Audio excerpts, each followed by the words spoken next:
लखनऊ विकास प्राधिकरण ने तानाशाही फरमान जारी किया है। कुर्सी रोड स्थित जनेश्वर इनक्लेव में रह रहे लोगों को नोटिस जारी किया है और उनसे कहा है कि आपको यहां पर जो मेंटेनेंस चार्ज है वो तब से देना होगा जब से ये बिल्डिंग की शुरुआत हुई थी, बिल्डिंग बनी थी। तमाम लोग ऐसे भी हैं जो इस बिल्डिंग में मान के चलिए 2019 में बिल्डिंग बनी, उसके बाद से 2023, 24, 25 में लोग यहाँ पर रहना शुरू किए, लेकिन उनसे भी ज़बरदस्ती करके 2019 से ही यहाँ पर मांगा जा रहा है मेंटेनेंस चार्ज। तो तमाम लोग हैं हमारे साथ, देखिए इनसे बात करेंगे। इनके पास पेपर्स भी हैं पूरे। इनका कहना है कि जो हमने रजिस्ट्री कराई है, रजिस्ट्री कराने में ऐसा साफ साफ इस क्लॉज में लिखा हुआ है, आप देख सकते हैं ये जो 23 नंबर इसमें क्लॉज है, इसमें साफ साफ लिखा हुआ है कि जब से आप पोजेशन लेंगे तब से ही आपको मेंटेनेंस चार्जेस देने हैं, अन्यथा उसके पहले से नहीं लिया जा सकता। लेकिन उसके बाद भी ज़बरदस्ती नोटिस इन लोग को दिया गया है। सर, नोटिस आपके लोगों के पास आया है, हमें शॉर्ट में बताइएगा कि इसमें क्या कहा गया है और वो क्या कह रहे हैं, और आप लोगों ने उनसे अगर बात की है, एप्लीकेशन दिए, तो क्या जवाब उनकी तरफ से मिला है? जी, उनका यही कहना है कि जब वो डेट ऑफ कंप्लीशन इस बिल्डिंग को 2019 में मान रहे हैं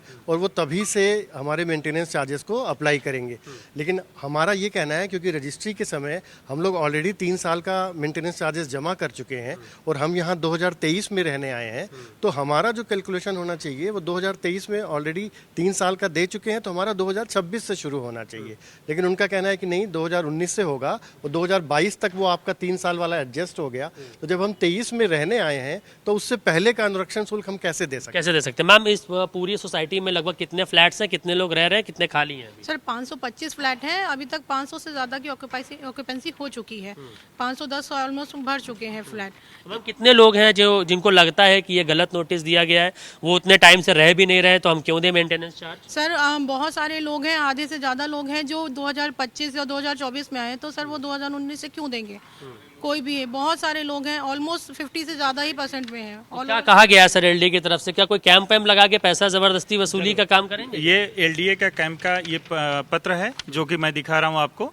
इन्होंने 19 तारीख को यहाँ पे लगाया और 24 तारीख, जैसा कि आपको पता है कि कल रविवार है, और 24 तारीख को मॉर्निंग 10 बजे से इन्होंने कैंप लगाने का मतलब प्रावधान कर रखा है कैंपस के अंदर, और जो कि मेंटेनेंस शुल्क के लिए किया गया है। इसके बिहाफ पे मैं कहना चाहूँगा, मैं एज ए RWA सेक्रेटरी भी हूँ और यहाँ 2021 में लास्ट में मेरी रजिस्ट्री है, दिसंबर 2021 की रजिस्ट्री है, और उसमें पॉइंट नंबर 23, जैसा कि आपने अभी जिक्र किया, तो पॉइंट नंबर 23 पे लॉज है कि आप मतलब रिटन है, उसमें स्टाम्प पेपर में कोई ऐसा नहीं कि परिवर्तन कर सकता है, चाहे मैं हूं या कोई भी व्यक्ति नहीं कर सकता है। और एलडीए द्वारा उस नॉर्म्स पे लिखा गया है कि 2000 जिस डेट से रजिस्ट्री होती है उसी डेट से आपका मेंटेनेंस शुल्क लिया जाएगा। अगर मेरी रजिस्ट्री दिसंबर 2021 की है तो 3 साल बाद यानी 2024 तक की टोटल रजिस्ट्री होती है। आफ्टर दैट मतलब 2024 के बाद जो भी मेंटेनेंस शुल्क होगा वो देने के लिए हम सभी तैयार हैं, जिनका इसलिए कि डबल तो कोई भी नहीं दे सकता है। आप भी मेरे जगह पे होते तो नहीं दे सकते। इसके बारे में एलडीए को ऑलरेडी 2024 से कंटिन्यू पत्र दिया जा रहा है। उसके बावजूद भी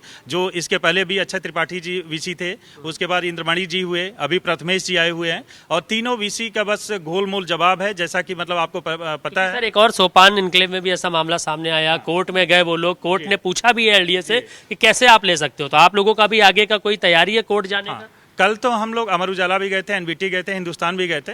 उन तीनों जगह जाकर के हम लोगों ने पूरा ज्ञापन दिया, और ज्ञापन देने के बाद स्पष्ट रूप से बताया कि अगर एलडीए इस पे भी बैक नहीं होता है और तो सीधे मंडे या ट्यूसडे में हम लोग कोर्ट जाने के लिए तैयार हैं। और हम ही नहीं, हमारे साथ मतलब पूरे निवासी जितने भी निवासी। अभी कैंप अगर लगाएंगे एलडीए वाले तो आप लोग बहिष्कार करेंगे उसका कि पैसा जाके जमा? जी, हम लोग बहिष्कार करेंगे। हम लोगों का मेंटेनेंस जो है as per sale deed point number 23 से ही ले जाए, और जनेश्वर वासी के सभी निवासियों के भावना को मैं वीसी साहब से आग्रह करता हूं, सचिव महोदय से आग्रह करता हूं कि उनकी भावनाओं को कद्र करें। देखिए, भावनाओं की कद्र करनी है। तमाम लोग हैं, 500 से ज्यादा परिवार यहाँ पर रहते हैं। मैक्सिमम लोग 2021 के बाद आए कोविड में, क्योंकि जिस तरह से लॉकडाउन था उसके बाद से ज्यादातर लोग हैं। इनका कहना है कि 2019 से आप कैसे हमसे ले सकते हैं, जबकि एक और ऐसे ही मामले में कोर्ट ने एलडीए से सवाल भी पूछा है। इन लोगों का कहना है कि अगर कैंप लगाएंगे तो हम पैसा तो बिल्कुल नहीं देंगे, और अगर उन्होंने हमारी बातों को नहीं मानी तो हम भी कोर्ट जाने का काम करेंगे। कैमरा समीर के साथ मयूर शुक्ला, जी मीडिया, लखनऊ।